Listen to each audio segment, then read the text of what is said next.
Ngozi was on her way to her village in the east for Christmas, excited to be with her family for her brother's wedding.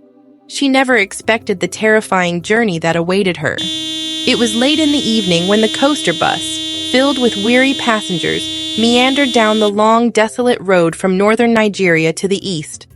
The night had fallen, and darkness enveloped the highway. The driver slowed as the bus approached a stretch of road with no lights.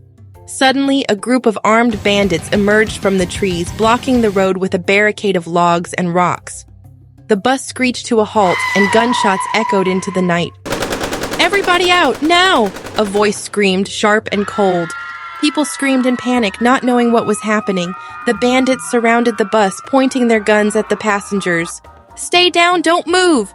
another bandit shouted. Ngozi, a middle-aged woman, gasped and held onto her seat tightly. She was trembling but remained silent. She had come all this way for a wedding. She couldn't believe this was happening, but she kept telling herself to be strong, to have faith. One by one, the passengers were forced off the bus. They were ordered to line up by the side of the road. The bandits moved quickly, robbing everyone of their money, phones, and jewelry. Ngozi felt a hand grab her purse. "What's in here?" the bandit growled, rifling through it. "Please, I just have some savings for my brother's wedding," she said softly. The bandit sneered, tossing her purse aside. "Not anymore," he said, before blindfolding her and roughly tying her hands. "Get moving." They were shoved into the dark, dense forest, where the sound of their footsteps mingled with the whispers of the trees. The air was thick with fear. Some of the captives cried out for their families, others whispered prayers. But Ngozi remained quiet, her faith never wavering.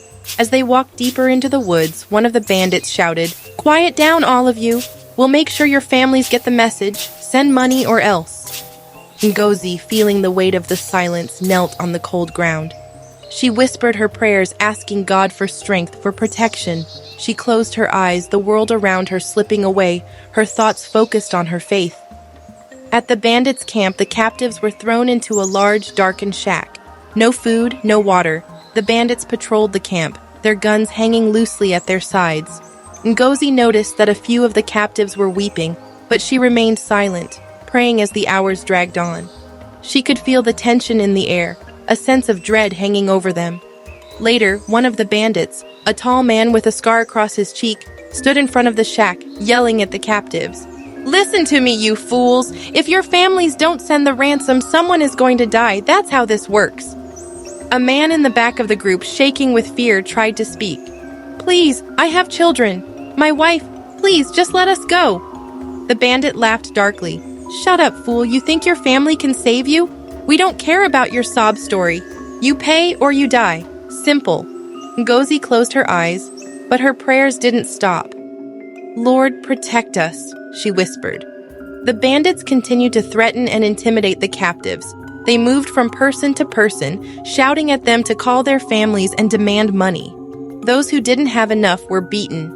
One woman, shaking with fear, begged for mercy, but the bandits showed none.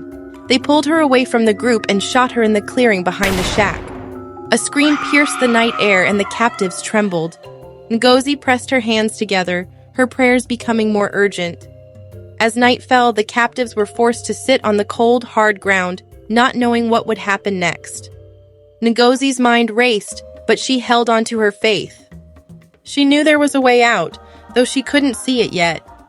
Hours passed, and the bandits argued among themselves. Some were angry that the ransom calls hadn't worked yet. Others threatened to kill more of the captives. But as the argument grew louder, Ngozi saw her chance. She had noticed a sharp rock earlier in the day, and when the guards weren't paying attention, she quietly used it to cut through the ropes that bound her hands. The moment she was free, she stood up silently, her heart racing. She knew she had to act fast. She leaned over to the man sitting next to her, whispering, "I have a plan. We can escape. Follow me, but only if you trust me." But fear held him back. He shook his head, his eyes wide. "You're crazy! They'll kill us!" Ngozi didn't have time to argue. She slipped away into the darkness of the forest, moving as quietly as she could. Her heart pounded, but she didn't let fear control her. She had a vision in her mind, a path out of the forest shown to her in her prayers. Step by step, she walked through the dense forest, her feet aching, her body bruised. She could hear the bandits arguing behind her, but she didn't stop. She recited psalms under her breath, her words steadying her nerves.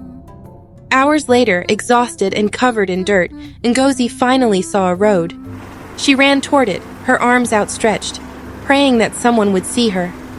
A truck appeared in the distance, and Ngozi waved her arms frantically. The driver, a man named Chijioke, slammed on the brakes, surprised to see a woman so disheveled and covered in mud. "Are you okay?" he asked, his voice filled with shock. "I need help. They've kidnapped me and others. Please take me to the police station," Ngozi said, her voice trembling. Chijioke immediately helped her into the truck and drove her to the nearest police station. Ngozi, still shaking, gave the officers a detailed description of the bandits' hideout. The police moved fast.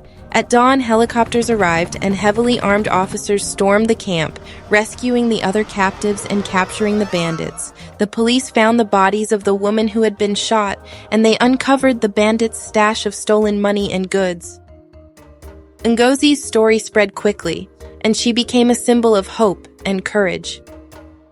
Her faith had carried her through the darkest of times.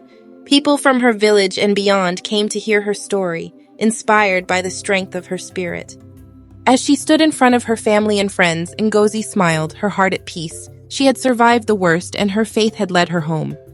And now, with her brother's wedding only days away, she knew that no matter what happened in life, faith, courage, and prayer would always lead her through.